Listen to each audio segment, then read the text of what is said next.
Right now, buyers are leaving sedans behind in favor of high-riding SUVs. Yet instead of quietly retiring their mid-size sedan, Lexus is leaning in hard with the completely redesigned 2026 ES. Outside, it features sharp creases on the hood and aggressively sculpted lines that look like they belong on a track car.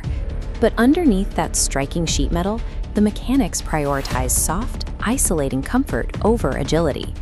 For decades, this nameplate has catered to an older demographic. Buyers returned to the ES exactly because it offered a safe, conservative, and predictable ride. So if you are looking at this new generation, you have to answer two practical questions. Does this wild exterior styling ruin the comfortable ride it is famous for? And with three distinct powertrains priced in a highly unusual way, which model is actually worth your $50,000? To figure that out, we have to look past the aggressive disguise. Only then can we see how the engineering still obsesses over a relaxed commute.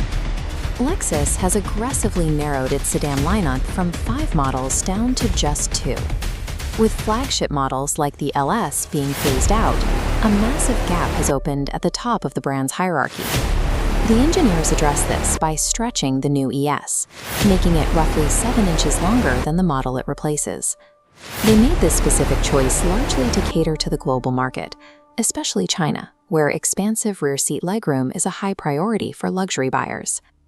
This 7-inch stretch effectively moves the ES into the executive category, placing it in the slot once held by the brand's larger, more expensive flagships. This growth spurt transforms the ES from a mid-size commuter into the primary luxury sedan for the entire Lexus brand. This comparison matrix breaks down the 3 distinct powertrain options for the 2026 ES, revealing a pricing structure that looks backwards. The expected volume seller is the ES 350h.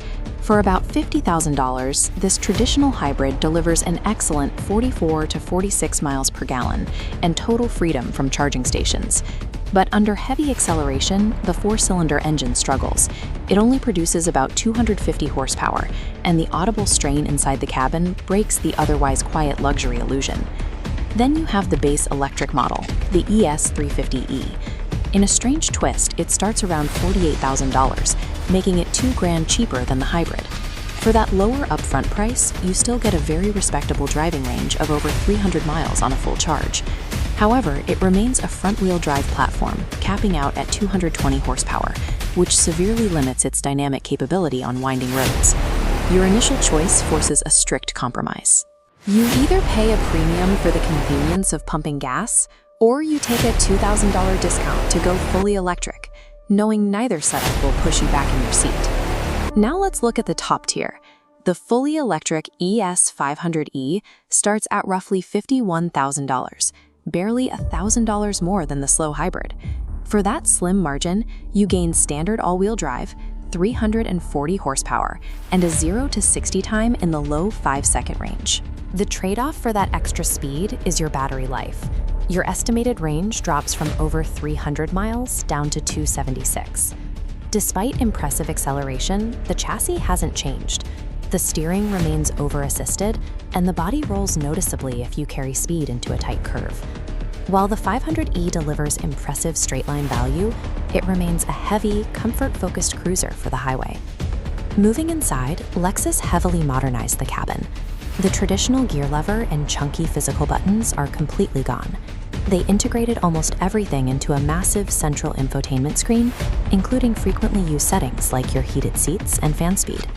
Achieving this clean, futuristic look forces you to take your eyes off the road and tap through menus just to adjust the air conditioning.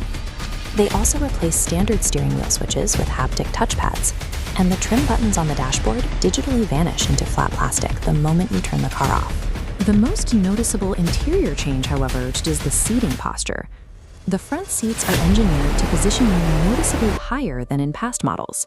Lexus knows buyers are accustomed to the commanding view offered by SUVs, so they intentionally designed the sedan to mimic that taller, upright vantage point. By sacrificing tactile physical switches and the low-slung feel of a traditional car, The interior actively caters to drivers who are used to giant screens and high-riding crossovers. Let's check the back seat to see the actual results of that 7-inch chassis extension. The extra space allows for some nice touches, like dedicated dual climate vents and 2 separate USB-C charging ports for passengers, but they completely overlooked basic storage. There are no pockets on the back of the front seats, nothing on the back of the center console, and the fold-down armrest has 0 compartments. The cup holders create an annoying dilemma. They are built directly into the front of that armrest.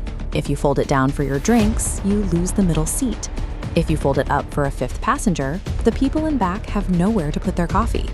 You get limousine-level legroom, but without thoughtful storage or practical drink placement, the rear cabin lacks the functional polish you expect from a flagship vehicle. Look at this quadrant chart mapping daily comfort against weekend dynamics. The 2026 ES completely abandons cornering ability to dominate the extreme top left corner of daily comfort. It is the ultimate anti-sport sedan. If you prioritize low-maintenance commuting, high fuel economy, and infinite range, the 350h Hybrid is your obvious choice. If you have reliable home charging and want smooth, silent highway passing confidence for 51 grand, the 500e is the pragmatist's pick. But if you want engaging driving dynamics or you are cross-shopping a BMW 5 Series, cross the ES off your list immediately. It will disappoint you in the corners. Despite its deceptive, aggressive new front face, this car knows exactly what it is. It remains the world's most competent sanctuary for anyone who views the daily commute as a chore.